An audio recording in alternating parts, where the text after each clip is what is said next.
तो मेरी बहन सुबह सुबह मेरी बॉटल चुरा कर ले गई थी, इसमें अपना शेक डालकर थी और अल्हम्दुलिल्लाह मेरी सारी असाइनमेंट्स वर्क कंप्लीट हो चुका है। जूस पिला दो मौसमी का। पास्ता मंगवाया था और साथ में ये रोल्स मंगवाए थे। Choco lava is my favourite. और फिर मैंने फिर से स्नैक्स खाए थे। इसकी सजा ये थी कि ये अब मुझे 101 चुमियां देगा और आज हमारी बेबी ने पहली बार कदम उठाया। मैं ग्रीन फ्लैग हो ही नहीं सकती। अस्सलाम वालेकुम, welcome to a brand new vlog. तो गर्मियों के एक लंबे शदीद सख्त तपश वाले दिन में हमने क्या क्या खाया, क्या क्या किया, वो सब आपके साथ हम इस व्लॉग में शेयर करेंगे। तो मेरी बहन सुबह सुबह मेरी बॉटल चुरा कर ले गई थी, इसमें अपना शेक डालकर। इसने मुझसे पूछा भी नहीं, जाते वक्त मुझे कह दिया तुम्हारी बॉटल लेके जा रही हूँ। हाँ बस ठीक है।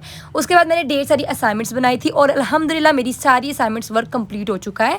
2 असाइनमेंट्स मेरी फ्रेंड ने बना कर दी थी, बाकी की 6 मैंने खुद बना ली थी और मैंने तो शुक्र किया कि ये काम हो गया। उसके बाद मैंने कुछ स्नैक्स खाए थे, क्योंकि आपको पता है कि मुझे स्नैक्स खाना ज़्यादा पसंद है। घर का खाना ये चीज़ें मुझे ज़रा कम ही पसंद है। कभी अम्मी कहती है लस्सी पी लो, कभी कहती है दही खा लो, कभी कहती है पराठा बना दो, कभी कहती है मैं कहती हूँ कुछ नहीं खाना, बस स्नैक्स खिला दो या आइसक्रीम खिला दो, जूस पिला दो मौसमी का। फिर मैंने अपनी आपी के साथ भी शेयर किया, क्योंकि आपको पता है वो अपनी चीज़ें मेरे से शेयर करती है, फिर मैं अपनी चीज़ें उसके साथ शेयर करती हूँ। Sharing is caring. फिर मेरी दोनों बहनों ने ना अपने लिए पास्ता मंगवाया था और साथ में ये रोल्स मंगवाए थे। ये मैंने भी खाए थे लेकिन ठीक थे। हाँ पास्ता भी ठीक था। मुझे ना वाइट सॉस पास्ता ज़्यादा पसंद है, मेरी बहन बहुत मज़े का बनाती है, या आप रेस्टोरेंट्स में जाके खाती हूँ वहाँ पर भी अच्छा मिलता है। घर पर वो ये वाले डिलीवर करते हैं। फिर मैंने बाद में ना ये स्नैक्स खा लिया। यकीन जाने खाने के बाद मेरी इतनी तबीयत ख़राब रही थी। मुझे पता भी होता कि खाने के बाद मेरे साथ बहुत बुरा होना है, पर मैं खाती हूँ, मैं मजबूर हूँ। By the way choco lava is my favourite. आप ही ने ना ये आइसक्रीम लाई थी और ये आइसक्रीम इतनी बकवास थी क्योंकि इसके अंदर नट्स थे, क्योंकि मुझे नट्स पसंद नहीं है। अम्मी को तो अच्छे लगे थे पर मुझे नहीं अच्छा लगा था। और फिर मैंने फिर से स्नैक्स खाए थे और मेरा असाइनमेंट वर्क जो था वो भी कंप्लीट हो गया। इतने में ना मेरे भांजे आ गए थे। हादी आई थी, सारिम आया था और छोटा सा कोडू लिटिल वाला भांजा भी आया था। इन्होंने मेरी सारी चीज़ें भी खेर दी थी। मैंने बेबी को थोड़ी देर के लिए हाथ में उठाया, इन्होंने क्या किया, इन्होंने सब कुछ मेरा भी खेर दिया, बुक्स और पेंसिल्स, और फिर एक पकड़ के ना उस छोटे कोडू को भी पढ़ा है तू भी फाड़ ले।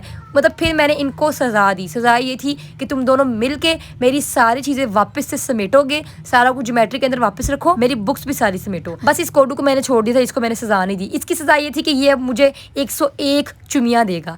फिर मैंने सारी जो थी ना वो इन लिफाफों में भरी और लिखा और मेरे हाथ जितने काम पड़े थे, और आज ही मैंने ये सबमिट करवानी थी।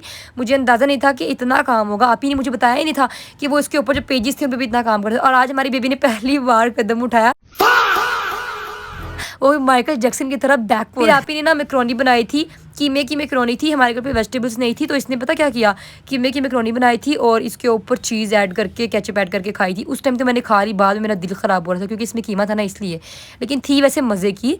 आपको पता है मैं थोड़ी अजीब हूँ, चीज़ दुरुस्त होती है, मैं दुरुस्त नहीं हूँ, मुझे कोई चीज़ सूट नहीं करती। पहले मुझे लगता था कि मैं ग्रीन फ्लैग हूँ, लेकिन अब आहिस्ता आहिस्ता मुझे रियलाइज़ हो रहा है कि मैं ही रेड फ्लैग हूँ, मैं ग्रीन फ्लैग हो ही नहीं सकती। खैर इसके बाद हमने मैंगोज खाए थे, वो मुझे अच्छे लगे थे क्योंकि वो होते ही अच्छे हैं। मेरे ब्लॉग को लाइक कीजिएगा, एक अच्छा सा कमेंट कीजिएगा और फॉलो तो करना, वरना नाराज हो जाऊंगी मैं।